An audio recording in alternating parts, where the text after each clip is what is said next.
que me traz à tribuna, nesse grande expediente, é para refletir um editorial do Jornal do Comércio. O editorial do dia 4 de outubro de 2017. Isso foi quarta-feira passada. Não pude refletir na quinta, refletirei hoje. Quero parabenizar os responsáveis por esse editorial, pela sua coragem, pela sua lucidez e pela sua capacidade de dialogar com a realidade presente do povo de Pernambuco. O nome do editorial é Agentes e Segurança. A presença de mais 1.283 policiais civis e científicos a partir de fevereiro do próximo ano para reforçar o efetivo da segurança pública anunciada pelo governo do Estado, vai dar a Pernambuco a possibilidade de se apresentar como modelo de sucesso ou de fracasso no esforço que se faz para tirar o Brasil do rol dos países mais violentos do mundo. Trata-se de uma questão de gigantesca complexidade, que não pode ficar limitada ao maior número de agentes públicos ou ao aumento dos gastos, como mostra o Anuário Brasileiro de Segurança Pública 2016, a que é acrescentada uma síntese didática. A solução para a segurança pública não está na velha fórmula do mais do mesmo. Pode-se perguntar em relação a este esforço do governo de Pernambuco para tirar nosso estado do pódio da criminalidade, se ele não corre o risco de estar reproduzindo mais uma etapa desta velha fórmula. Por exemplo, quando foca a preocupação no aumento de agentes públicos, a primeira impressão é sempre de que o reforço do efetivo proporcionará maiores condições de enfrentamento contra os bandidos, quando um dos estudos do anuário aponta exatamente noutra direção. Abre aspas. As autoridades precisam desenvolver políticas públicas urgentes de conscientização, prevenção e inteligência policial, pois já passou da hora de o Estado perceber que o caminho da guerra e do enfrentamento direto está fadado ao fracasso. A análise mostra que outros países já perceberam isso e dá o exemplo dos Estados Unidos e da Europa, que revisam e abandonam a política do enfrentamento, da criminalização e do encarceramento como solução dos problemas de segurança pública. Essa é a face teórica do problema que não parece ter o acolhimento sistemático, criativo e construtivo aqui entre nós, na medida em que, como tem sido mais frequente, a medicação para o altíssimo índice de criminalidade que ostentamos está sempre reduzida à fórmula genérica do mais do mesmo, mais agentes e troca de gestores. O que há de potencialmente novo no atual reforço preconizado para a segurança pública em Pernambuco é o propósito de só engajar o pessoal depois de janeiro de 2018 e até lá submeter os 1.283 policiais civis e científicos a curso de formação profissional. Dizemos potencialmente porque há o risco de o curso de formação se restringir às velhas fórmulas de combate, de enfrentamento, tendo-se por meta índices de encarceramento à contramão das políticas criminais mais avançadas.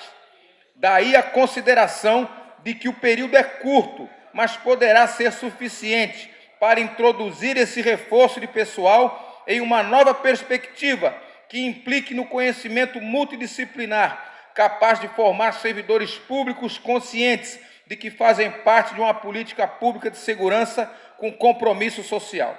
Quero parabenizar a equipe do Jornal do Comércio por ter a coragem de escrever um editorial como esse, um dos jornais mais lidos do nosso Estado, e ter a coragem de dizer ao governo do Estado de que a sociedade não aguenta mais essa conversa fiada de que está gastando mais dinheiro e que está colocando mais polícia na rua, porque isso é uma coisa que o governo está fazendo há muito tempo e o resultado é o aumento sistemático da criminalidade. E o Jornal do Comércio apresenta aqui um anuário bastante respeitável para comprovar que essa política não dá mais certo. E é por isso que este deputado votou contra, na Comissão de Constituição e Justiça, um projeto de lei que visa manter e ampliar a política de gratificação a partir da produtividade no encarceramento e na apreensão de drogas. O governo segue numa política anacrônica. Essa semana, nós vamos apresentar o nosso relatório na Comissão de Constituição, de Cidadania, Direitos Humanos e Participação Popular acerca desse mesmo projeto. E nós vamos incorporar no nosso relatório isso que está dito aqui no editorial do Jornal do Comércio.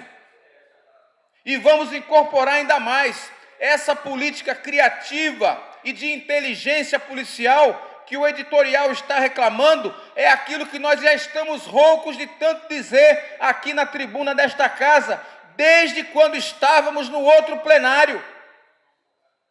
Só vai haver política de segurança pública nesse Estado no dia em que o governador tiver a humildade de chamar uma conferência e estabelecer um mutirão com a sociedade pernambucana para discutir as questões de segurança. Nesse final de semana nós tivemos uma passeata em Coqueiral, o povo querendo participar das políticas, da construção de soluções. Em Caruaru tivemos recentemente uma outra passeata, tivemos aqui no Recife também outra. Existe legislação que estabelece a participação da sociedade como parceira de um processo de gestão da política de segurança pública. E o governador segue essa linha burra, essa linha improdutiva, assassina, porque nós estamos ainda acima da média de 400 homicídios mês. E o governador segue numa política insana, irresponsável e mentirosa. Ontem, um domingo, em pleno horário nobre, eu estava assistindo a televisão, a TV Globo, e o governo tome propaganda, paga com recurso público, dizendo que o nosso Estado está muito melhor do que você imagina. Ora, é um desrespeito com cada um de nós que está aqui. A gente ainda tem que pagar uma propaganda para o governo dizer que o nosso Estado está muito melhor do que você imagina, que é muito mais do que você imagina. Não basta o governo ser incompetente, não basta o governo ser arrogante, com falta de humildade. O governo ainda vai para a televisão, para o rádio, para o jornal, estabelecer que a gente vive uma realidade muito melhor do que qualquer um de nós aqui imagina. É um absurdo o que está acontecendo em nosso Estado. Cirurgias eletivas sendo desmarcadas, sem previsão de marcação, e o governo tendo a coragem de fazer uma peça de publicidade chamando a população de otária, porque é isso que o governo está fazendo. Fica aqui o nosso registro de que enquanto a gente tiver mandato, nós vamos estabelecer aqui um contraditório com bastante energia contra este governo, um governo péssimo, um governo que é um péssimo gestor, um governo que estabelece uma política de gratificação para os seus cabos eleitorais, enquanto faz ajuste fiscal em cima do sofrimento do povo. Concluo aqui dizendo que o Jornal do Comércio está de parabéns por esse editorial, e isso que está colocado no editorial é aquilo que nós estamos dizendo aqui há muito tempo, que o governo do Estado precisa ter humildade, já que é um governo que não tem liderança para estabelecer um caminho de mobilização da sociedade para a construção de um outro cenário, para essa tragédia que a gente vive na segurança pública, que ao menos fosse um governo que tivesse humildade, mas nem isso esse governo tem. Muito obrigado, presidente.